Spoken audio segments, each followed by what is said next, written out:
এনসিপির কিছু সাংগঠনিক কার্যক্রম মদের বারে হচ্ছে, মন্তব্য রাশেদ খানের। আমি ছাড়া কেউ মাজার ভাঙার বিরুদ্ধে কথা বলে না, বলছেন রুবিন ফারহানা। তুচ্ছ ঘটনায় রাজশাহীতে রেস্তোরাঁয় ভাঙচুর, হাত বোমার বিস্ফোরণে পুলিশ সদস্য আহত। জানাবো গাঢ় নীল খাকি পোশাকে ফিরছে পুলিশ, মহানগরে থাকছে লাইট অলিভ শার্ট।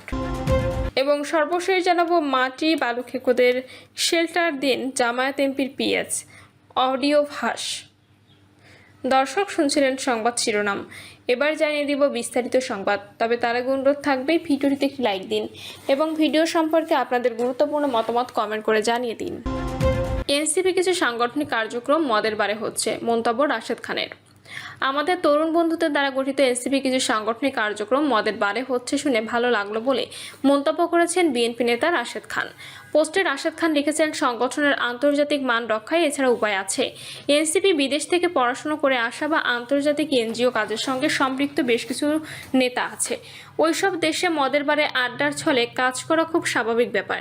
তিনি লেখেন, এনসিপির ধর্মভীরু হিজাবি নারীর পক্ষে মদের বারে সাংগঠনিক কাজের সঙ্গে সম্পৃক্ত হওয়া হয়তো কঠিন। এনসিপির পক্ষেও আন্তর্জাতিক এনজিও কার্যক্রমের সঙ্গে সম্পৃক্ত সুজাউদ্দিন বিপক্ষে সাংগঠনিক ব্যবস্থা নেওয়া হতো আরও কঠিন। তাই নিজেও সংগঠনের নারী নেত্রী হওয়া সত্ত্বেও এখনও কোনো প্রতিকার পাননি ভুক্তভোগী নারী। উল্টো বলা হচ্ছে সুজাউদ্দিন রাজনৈতিক অবস্থা নষ্ট করার জন্য ওই নারী ষড়যন্ত্র করেছে। কিন্তু 5ই আগস্টের পরে রাজনীতিতে আসা নেতার আসলে রাজনৈতিক অবস্থানটা কি? তিনি আরও বলেন, এনসিপি যদি এসব সুবিধাবাদীদের দ্বারা গঠিত না হয়ে রাজপথের প্রকৃতি কর্মী বা জুলাই যোদ্ধাদের দ্বারা গঠিত হতো, তাহলে আজকে এনসিপিকে জামাতের সঙ্গে নয়, জামাত সহ বহু দল বা ব্যক্তি এনসিপির সঙ্গে যেত। কিন্তু এনসিপির কতিপয় শীর্ষ নেতৃত্ব শুরুতে মনে করলেন, বেশি যোগ্য ও রাজপথের পরিচিত মানুষকে সংগঠনে একীভূত করলেও হয়তো তারা আমাদের ভবিষ্যৎ নেতৃত্বের জন্য থ্রেট হবে। তাই কোনো দিন রাজপথে না নামা সুজাউদ্দিনের মতো ব্যক্তিদের ফেক বিপ্লবী বানানো নাহিদ ইসলামরা। মানে এনসিপিতে যুক্ত হলে আপনি বিশাল বিপ্লবী। প্রকৃতপক্ষে এনসিপিতে আসল বিপ্লবী বা জুলাই যোদ্ধার সংখ্যা এখন সীমিত। বরং 5ই আগস্টের পরেও বিপ্লবীদের দ্বারা এখন এনসিপি বসন্ত চলছে। রাশেদ লেখেন, কেন বিপ্লবীরা এনসিপি করে না? এই প্রশ্নের উত্তর এনসিপির শীর্ষ নেতৃবৃন্দের খোঁজা উচিত। তাহলে মুখ ফিরিয়ে নেওয়া বহু জুলাই যোদ্ধা আবারও এনসিপিতে যুক্ত হয়ে চলমান রাজনৈতিক শূন্যতা পূরণে ভূমিকা রাখতে পারে বলেও আমার ধারণা। আমি ছাড়া কেউ মাজার ভাঙার বিরুদ্ধে কথা বলছে না, বলছেন রুবিন ফারহানা। ধর্ম অবমাননার নামে মানুষ হত্যা, গ্রাম পুড়িয়ে দেওয়া শেখ হাসিনার আমল থেকে শুরু করে বলে মন্তব্য করেছেন সংসদ সদস্য রুবিন ফারহানা। এ সময় তিনি রামু, নাসরুদ্দিন, কমলাকান্দা, ঠাকুরগাঁও, কুমিল্লা এবং রংপুরের ধর্ম অবমাননার অভিযোগ তুলে সহিংসতা উদাহরণ দেন। তিনি বলেন, এমন অনেক ঘটনা বলা যাবে। রুবিন ফারহানা অভিযোগ করে বলেন, রাষ্ট্র এখানে ভয়ের চোটে কথা বলে না। পুলিশ প্রশাসন নিষ্ক্রিয় থাকে, গ্রামের পর গ্রাম ধর্ম অবমাননার নামে হাসিনার সময় থেকে শুরু হয়েছে জ্বালিয়ে দেওয়া। সম্প্রতি একটি পডকাস্ট অনুষ্ঠানে উপস্থিত হয়ে উপস্থাপিকার প্রশ্নের জবাবে এসব কথা বলেন রুবিন ফারহানা। ঘন্টার পর ঘন্টা যখন মাজার ভাঙা হয় তখন সরকার কি করে? এমন প্রশ্ন রাখেন স্বতন্ত্র এই সংসদ সদস্য। তুচ্ছ ঘটনায় রাজশাহীতে রেস্তোরাঁয় ভাঙচুর, হাত বোমার বিস্ফোরণে পুলিশ সদস্য আহত। রাজশাহী নগরীতে তুচ্ছ ঘটনাকে কেন্দ্র করে একটি রেস্তোরাঁয় ভাঙচুর এবং পরপর কয়েকটি হাত বোমা বিস্ফোরণের ঘটনা ঘটেছে। এতে এক পুলিশ সদস্য আহত হয়েছেন। আহত পুলিশ সদস্য মোহাম্মদ ফয়েজ ককটেল বা হাত বোমার বিস্ফোরণের পায়ে আঘাত পান। তাকে প্রথমে রাজশাহী মেডিকেল কলেজ হাসপাতালে ভর্তি করা হয়, পরে বিভাগীয় পুলিশ হাসপাতালে স্থানান্তর করা হয়েছে। পুলিশ ও স্থানীয় সূত্রে জানা গেছে, রাতে স্থানীয় কয়েকজন তরুণ বিনোদপুর বাজারের বাংলা টিফিন রেস্তোরাঁয় খেতে যান। ওই সময় রেস্তোরাঁর কর্মীদের সঙ্গে তাদের হাতাহাতির ঘটনা ঘটে। পরে আরও কিছু তরুণকে নিয়ে গিয়ে তারা ওই রেস্তোরাঁয় ভাঙচুর চালান। খবর পেয়ে পুলিশ পরিস্থিতি নিয়ন্ত্রণ করতে পারে। তখন পুলিশ ও রেস্তোরাঁয় কর্মীদের লক্ষ্য করে অন্তত 3টি হাত বোমা বিস্ফোরণ ঘটানো হয়। বিনোদপুর বাজার ব্যবসায়ী সমিতির সভাপতি আহসান হাবিব বলেন, ঘটনার সময় ছিলাম না। পরে শুনলাম রেস্তোরাঁয় খেতে আসা ব্যক্তিদের থাপ্পড় দিয়েছে রেস্টুরেন্ট কর্মী। এখন তাদেরও তো আত্মীয় স্বজন আছে, তারা এসেছে, এই হলো বিষয়।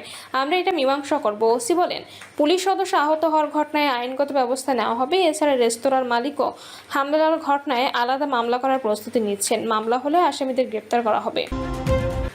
গাঢ় নীল খাকি পোশাকে ফিরছে পুলিশ, মহাসড়কে থাকছে লাইট অলিভ শার্ট। বাংলাদেশ পুলিশের ইউনিফর্মে আবারও পরিবর্তন আনা হয়েছে। নতুন সংশোধনী বিধিমালা অনুযায়ী জেলা পুলিশ ও অধিকাংশ ইউনিটের সদস্যরা গাঢ় নীল রঙের শার্ট এবং খাকি রঙের ট্রাউজার পরবেন। তবে মহানগর পুলিশের সদস্যরার জন্য শার্টের রং নির্ধারণ করা হয়েছে লাইট অলিভ। বৃহস্পতিবার পুলিশ ড্রেস রুলস 2025 সংশোধন করে এ সংক্রান্ত প্রজ্ঞাপন জারি করা হয়েছে। পুলিশ আইন 1861 এর 12 ধারায় প্রদত্ত ক্ষমতা বলে পুলিশ মহাপরিদর্শক মোহাম্মদ আলী হোসেন ফকির এই সংশোধনী অনুমোদন করেন। প্রজ্ঞাপনে বলা হয়েছে, আগে নির্ধারিত আয়রন রঙের শার্টের পরিবর্তে জেলা পুলিশ ও অন্যান্য ইউনিটের সদস্যদের জন্য গাঢ় নীল রঙের শার্ট নির্ধারণ করা হয়েছে। অন্যদিকে মহানগর পুলিশের সদস্যরা পরবেন লাইট অলিভ রঙের শার্ট। একই সঙ্গে কফি রঙের ট্রাউজারের পরিবর্তে খাকি রঙের ট্রাউজার পরিধানের নির্দেশনা দেওয়া হয়েছে। শীতকালীন পোশাকে পরিবর্তন শুধু শার্ট ট্রাউজার নয়, শীতকালীন পোশাকে পরিবর্তন আনা হয়েছে। আয়রন রঙের জ্যাকেট, জার্সি, কার্ডিগান ও পুল ওভারের পরিবর্তে গাঢ় নীল রঙের পোশাক ব্যবহার করা হবে। তবে মহানগর পুলিশের জন্য জ্যাকেটের রং এবং লাইট অলিভ নির্ধারণ করা হয়েছে। নারী পুলিশ সদস্যদের পোশাকেও এসেছে পরিবর্তন। জেলা পুলিশ সহ অধিকাংশ ইউনিটের নারী সদস্যদের জন্য গাঢ় নীল শাড়ি ও গাঢ় নীল ব্লাউজ নির্ধারণ করা হয়েছে। আর মহানগর পুলিশের নারী সদস্যরা গাঢ় নীল শাড়ির সঙ্গে লাইট অলিভ রঙের ব্লাউজ পরবেন। অনুমোদিত হেড কভারও গাঢ় নীল রঙের হতে হবে বলেও প্রজ্ঞাপনে উল্লেখ করা হয়েছে। সংশোধিত বিধিমালায় গ্রীষ্মকালীন অর্ধহাতা ও শীতকালীন পূর্ণহাতা শার্ট পরার বিধান বহাল রাখা হয়েছে। এছাড়া গর্ভবতী নারী পুলিশ সদস্যদের সংশ্লিষ্ট ইউনিট প্রধানের পূর্বানুমোদন নিয়ে সাধারণ পোশাক পরতে পারবেন বলেও প্রজ্ঞাপনে উল্লেখ করা হয়েছে। মাটি বালু খেকোদের শেল্টার দেন জামায়াত এমপির পিএস, অডিও ফাঁস। চট্টগ্রাম 15 আসনের সংসদ সদস্য শাহজাহান চৌধুরীর ব্যক্তিগত সহকারী আরমান উদ্দিনের বিরুদ্ধে বালি ও মাটি খেকোদের প্রশাসনিক শেল্টার দেওয়ার অভিযোগ উঠেছে। এ সংক্রান্ত একটি কল রেকর্ড ফাঁস হওয়ার পর তা মুহূর্তে সোশ্যাল মিডিয়ায় ছড়িয়ে পড়ে। কথোপকথনের এক প্রান্তে ছিলেন চট্টগ্রাম 15 আসনের এমপি ও জামায়াত নেতা শাহজাহান চৌধুরীর ব্যক্তিগত সহকারী আরমান উদ্দিন, অপরজন লোহাগাড়ার উপজেলা লোহাগাড়া সদর ইউনিয়নের রশিদের পাড়া আব্দুল আলমের ছেলে তারিকুল হক। কথোপকথনের এক পর্যায়ে পিএস আরমানকে বলতে শোনা যায়, সার্কেলকে লোহাগাড়া পুলিশের সার্কেল অফিসার টাকা দিয়েছিলাম মাত্র একবার। আপনারা আমাকে টাকা দিচ্ছেন কত তা হিসেব করে দেখেন না। আপনাদের কাছে তো হিসাব আছে। মোটামুটি এখন ইউএনওর সাথে পজিটিভলি সেটেলমেন্ট হয়েছে। অপরদিকে তরিকুলকে বলতে শোনা যায়, বাদশাহ খালেদের মতো অস্ত্রশস্ত্র নিয়ে থেকে যাব। এমপি আসলে আগে এমপির পায়ে একটা দিব, মেরে বলবো যে এমপিকে বলতে হবে এখানে কেন এলো সেটা।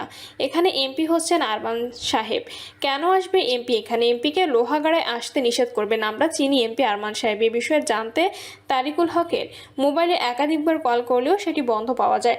লোহাগাড়া উপজেলা যুবদলের আহ্বায়ক সাব্বির আহমেদ জানান, বর্তমানে উপজেলায় 3 জন বিশিষ্ট একটি আহ্বায়ক কমিটি কার্যকর আছে। সেখানে তারিকুল হক নামে কেউ নেই। লোহাগাড়া উপজেলা অধীনস্থ ইউনিয়নগুলো কোনো যুবদলের কমিটি নেই। সুতরাং তারিকুল হক নামে কেউ যুবদলে আছেন কিনা আমার জানা নেই। এ বিষয়ে জানতে জামায়াতের এমপি শাহজাহান চৌধুরীর পিএস আরমান উদ্দিনের মুঠোফোনে একাধিকবার যোগাযোগের চেষ্টা করা হলেও তিনি সাড়া দেননি। পরে তার ব্যক্তিগত হোয়াটসঅ্যাপ নম্বরে বার্তা পাঠানো হলে সেখানে কোনো উত্তর পাওয়া যায়নি। লোহাগাড়া উপজেলা জামায়াতের সেক্রেটারি নোমান জানান, এই অডিওটি শুনেছেন এবং এই বিষয়ে সংগঠনের উপর মহলকে অবহিত করেছেন। সিদ্ধান্ত উপর মহল থেকে জানাবেন। যেহেতু জামায়াতের এমপি শাহজাহান চৌধুরীর পিএস হিসেবে সে দায়িত্ব পালন করে আসছেন, সেহেতু তার এই ধরনের কার্যকলাপে তারাও বিব্রত। তিনি এজন্য দেশবাসীর কাছে দুঃখ প্রকাশ করেছেন। তিনি মনে করেন, যেহেতু অডিও ক্লিপে প্রশাসনের সাথে লেনদেনের মতো স্পর্শকাতর বিষয় উঠে এসেছে, তাই ইউএনও সার্কেল অফিসার এবং থানার ওসিকে এই বিষয়ে সুস্পষ্ট বিবৃতি দিয়ে জাতির কাছে বিষয়টি পরিষ্কার করা দরকার। সাতকানিয়া সার্কেলের অতিরিক্ত এসপি আরিফুল ইসলাম সিদ্দিকী জানান, ভাইরাল অডিও ক্লিপের বিষয়ে জেনেছি, তবে এটির সত্যতা নিশ্চিতের জন্য আমরা কাজ করছি। পাশাপাশি তদন্ত করে যথাযথ আইনানুগ ব্যবস্থা গ্রহণ করব। ক্লিপের একটি অংশ সার্কেল অফিসারের টাকা পয়সা লেনদেনের বিষয়ে উঠে আসে। সে বিষয়ে জানতে চাইলে তিনি বিষয়টিও অস্বীকার করেন এবং উল্টো পিএস আরমানের অবৈধ তদবিরের বিষয়ে বেশ কিছু তথ্য আছে বলেও জানান তিনি। অভিযোগের বিষয়ে জানতে লোহাগাড়া উপজেলা নির্বাহী কর্মকর্তা মোহাম্মদ বাইজিদ বিন আখন্দকে একাধিক ফোন করেও সাড়া পাওয়া যায়নি। সংসদ সদস্য শাহজাহান চৌধুরী অডিও ক্লিপের সত্যতা স্বীকার করে বলেন, অডিও ক্লিপে আমাকে গুলি করার হুমকি দিয়েছে একজন। আমি এসব হুমকি ভয় পাই না। আমি মাটি বালু খেকোদের বিরুদ্ধে আমার জিরো টলারেন্স অবস্থান আরমান সহ সবাইকে বলে দিয়েছি যেন এই বিষয়ে চুপ থাকে। অডিও ক্লিপে পিএস আরমানকে বলতে শোনা যায়, বালু কাটার বিষয়ে ইউএনওর সঙ্গে এক প্রকার পজিটিভ সেটেলমেন্ট রয়েছে। আরেক অংশে তিনি বলেন, সার্কেলকে মাত্র একবার টাকা দেওয়া হয়েছে। এসব বিষয়ে জানতে চাইলে শাহজাহান চৌধুরী বলেন, আরমানের যদি এসব অপকর্মে জড়িত থাকার বিষয়ে প্রমাণিত হয় তাহলে তাকে আমার সঙ্গে রাখবই না। প্রিয় দর্শক, এই ছিল এখনকার সর্বশেষ সংবাদ। আপডেট সব সংবাদ পেতে চ্যানেলটি সাবস্ক্রাইব করে বেল আইকনটি ক্লিক করে রাখুন।